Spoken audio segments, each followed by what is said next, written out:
Salam dan bahagia rekan-rekan PPG.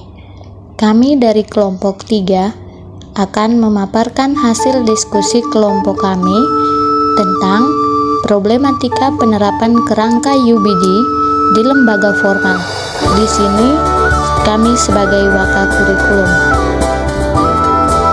Anggota kelompok kami yang pertama Efrasia Jawa, kedua Natalia Obenu, dan ketiga Nur Hidayatullah. Understanding by Design atau UBD adalah pendekatan pembelajaran yang meningkatkan pemahaman secara mendalam dan keterlibatan peserta didik. Desain ini berorientasi dari hasil belajar atau cara berpikir tentang pembelajaran, penilaian, dan pengajaran yang menempatkan peserta didik di tengah pembelajaran melalui back design. Pada penerapan kerangka UBD ini, banyak sekali hambatan yang dialami, apalagi pendekatan ini terbilang baru bagi pendidikan di Indonesia. Beberapa pihak yang mengalami problematika dalam penerapan UBD di antara lain stakeholder, kepala sekolah, wakakurikulum, guru, dan juga siswa. Wakakurikulum atau wakil kepala sekolah bidang kurikulum mempunyai tugas membantu kepala sekolah. Secara umum, tugas pokok dan fungsi seorang kepala bidang kurikulum adalah menyusun, mengatur, mengimplementasikan, dan mengevaluasi jalannya kurikulum, sehingga pemegang kendali atas keterlaksanaan kurikulum dipegang oleh seorang wakil kepala sekolah bidang kurikulum. Wakakurikulum menjadi elemen yang sangat penting dalam mengatur bagaimana pelaksanaan kurikulum sekolah. Understanding by Design menawarkan sebuah proses perencanaan dan struktur untuk menuntun kurikulum dan penilaian instruksi.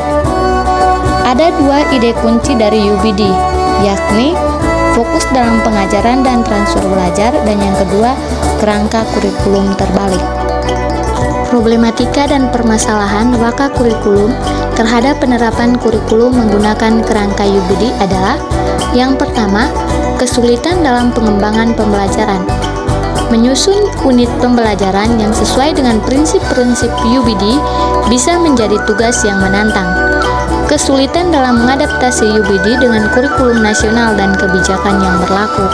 Tidak semua sekolah menerapkan kurikulum dengan kerangka UBD, sehingga kurangnya referensi bagi wakakurikulum dalam melaksanakan pelatihan dan pendampingan bagi guru terkait dengan kegiatan dan evaluasi.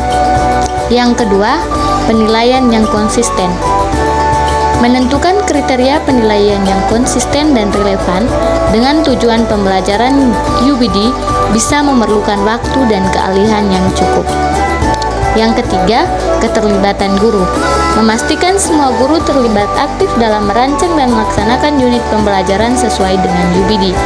Memastikan kehadiran guru di kelas, memiliki kemampuan mengajar dengan baik dan sesuai dengan langkah-langkah UBD. Yang keempat, sumber daya. Keterbatasan sumber daya, baik itu buku teks, teknologi, atau kebutuhan lainnya, dapat menjadi hambatan.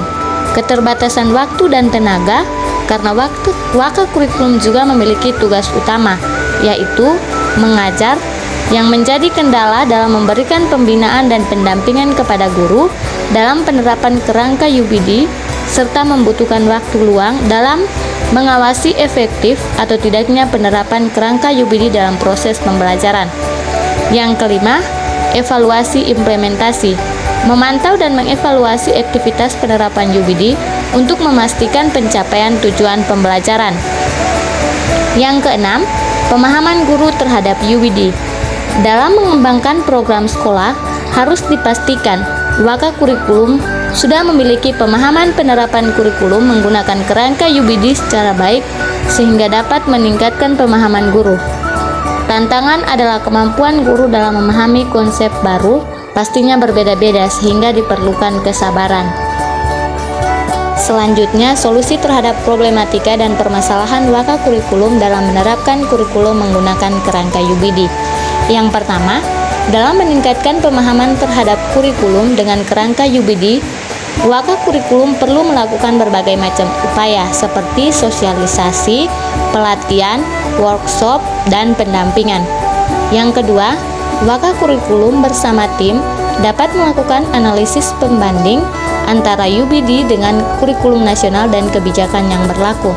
Kemudian, mengadaptasi UBD ke dalam rencana pembelajaran sekolah yang sesuai dan dinilai paling efektif. Yang ketiga, Waka kurikulum perlu berkolaborasi dengan wakil kepala sekolah bidang lain dan guru yang memiliki pemahaman dalam penerapan kurikulum dengan kerangka UBD dengan membentuk sebuah tim dalam merencanakan dan mengawasi penerapan kurikulum tersebut dalam pembelajaran. Yang keempat, Waka kurikulum dapat bekerja sama dengan pihak lain seperti perguruan tinggi, lembaga pelatihan dan praktisi pendidikan untuk mendapatkan dukungan dan sumber referensi lain dalam menerapkan kurikulum menggunakan kerangka UBD. Solusi yang kelima, Waka kurikulum dapat meminta dukungan dari kepala sekolah dalam menerapkan kurikulum dengan UBD dengan menyediakan sumber daya yang diperlukan. Solusi yang terakhir, menerima dan merefleksi hasil evaluasi dan pengawasan guna terwujudnya peningkatan kualitas pembelajaran terkait implementasi UBD. Apabila terdapat masalah, wakil kepala bagian kurikulum dapat berperan sebagai mediator antara guru, siswa, dan pihak terkait. Solusi yang mungkin diambil melibatkan pelatihan tambahan bagi guru, pengembangan sumber belajar yang sesuai, atau penyempurnaan strategi evaluasi. Pentingnya komunikasi terbuka dan kolaborasi di antara semua pihak dapat membantu mengatasi permasalahan yang muncul sambil terus memastikan bahwa implementasi kurikulum UBD memberikan pengalaman pembelajaran yang efektif bagi siswa.